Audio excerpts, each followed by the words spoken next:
সল্টলেকের ব্রিও হোটেলে আমাদের এক আত্মীয়র মেয়ের মুখে ভাত ছিল, সেখানেই চলে গেছিলাম। আজকে আপনাদের সাথে কোনো ফুড রিভিউ করব না, যেহেতু নিজেদের বাড়িরই বলতে গেলে অনুষ্ঠান। এখানে কি কি খেয়েছিলাম আর এখানের অ্যারেঞ্জমেন্টগুলো কীরকম ছিল সেগুলোই শুধু আপনাদের সাথে শেয়ার করব। এই দেখুন, এই হোটেলে কিন্তু এরা এরকমভাবে সাজিয়ে দিয়েছিল পুরোটাই, আর খুব সুন্দরভাবে সাজানো গোছানো হয়েছিল। প্রথমে যেতেই আমাদের হাতে তুলে দেওয়া হয়েছিল ড্রিঙ্কস, দু রকমের ড্রিঙ্কস ছিল। জায়গাটা দেখুন কি সুন্দরভাবে সাজানো হয়েছিল। তারপরে চলে গেলাম স্টার্টারের দিকে। এখানে ছিল দু রকমের ভেজ আর একটা ননভেজ স্টার্টার। ভেজের মধ্যে আচারি পনির আর ছিল ভেজ পকোড়াটাকেই খুব সুন্দরভাবে বানিয়েছিল, আর এইদিকে ছিল চিকেন ললিপপ। চিকেন ললিপপটাও খেতে কিন্তু দুর্দান্ত ছিল, একদম হালকা কোটিং আর চিকেনে ভরপুর ছিল। এইসব খাওয়া দাওয়ার করে আমরা চলে গেছিলাম নিচে, যেখানে মেন কোর্স সার্ভ হচ্ছিল সেই জায়গাটা দেখতে। তার আগে দেখুন বাইরেটা কি সুন্দরভাবে সাজানো হয়েছিল, একদম অরিজিনাল ফুল দিয়ে কিন্তু সাজানো হয়েছিল।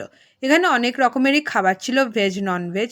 এখানে দই বড়া, পাস্তা, পনিরের আইটেম, মটরশুঁটির কচুরি, পোলাও, নান, অনেক রকমের খাবার ছিল।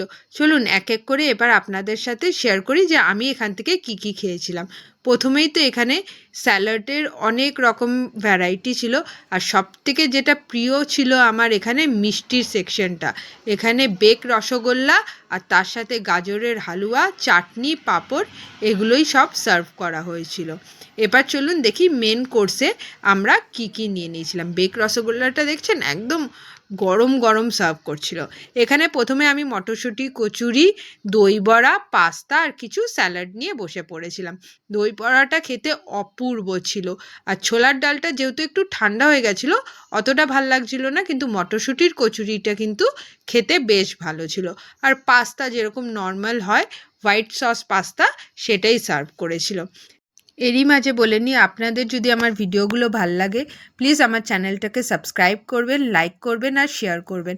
আপনারা সাবস্ক্রাইব করলে কিন্তু আমার ভিডিও দেওয়ার উৎসাহটা অনেক বেড়ে যায়। আর এই দেখুন মেন কোর্স পুরো করতে পারিনি, তার সাথেই কিন্তু আমি পাশে এখানে বেক রসগোল্লা আর গাজরের হালুয়াটা নিয়ে এসেছিলাম।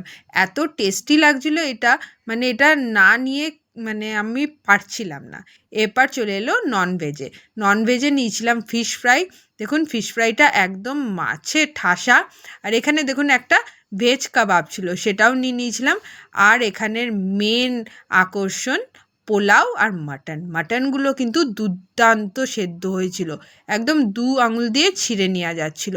আর গ্রেভিটাও বেশ রিচ আর টেস্টি হয়েছিল। পোলাও দিয়ে খেতে কিন্তু বেশ ভালো লাগছিল। আর এখানে নিয়েছিলাম কিছু ভেজ আইটেম, যেখানে ছিল পনির আর একটা মিক্স ভেজ। এইভাবেই আমরা সবাই খাওয়া দাওয়া করছিলাম। স্যালাডও নিয়েছিলাম, পোলাওয়ের সাথে পনিরও টেস্ট করেছিলাম। সব রকমের খাবারই আমরা এখানে খাওয়া দাওয়া করছিলাম। এর সাথে কিন্তু আইসক্রিমও ছিল, যেটা আমি হয়তো ভিডিও করতে ভুলে গেছি। এরকমভাবেই আমরা খাওয়া দাওয়া শেষ করলাম। তারপরে চলে গেছিলাম আবার উপরে, কেন কি এখানে ছিল কেক কাটিং। কেকটা দেখুন কি সুন্দর ব্লুবেরি কেক ছিল। ওখানে কেক কাটিং হওয়ার পরে ফ্যামিলির সাথে কিছু ফটো তুললাম, কিছু ভালো মুহূর্ত স্পেন্ড করলাম। এইভাবেই বিকেলটা কাটিয়ে নিয়েছিলাম।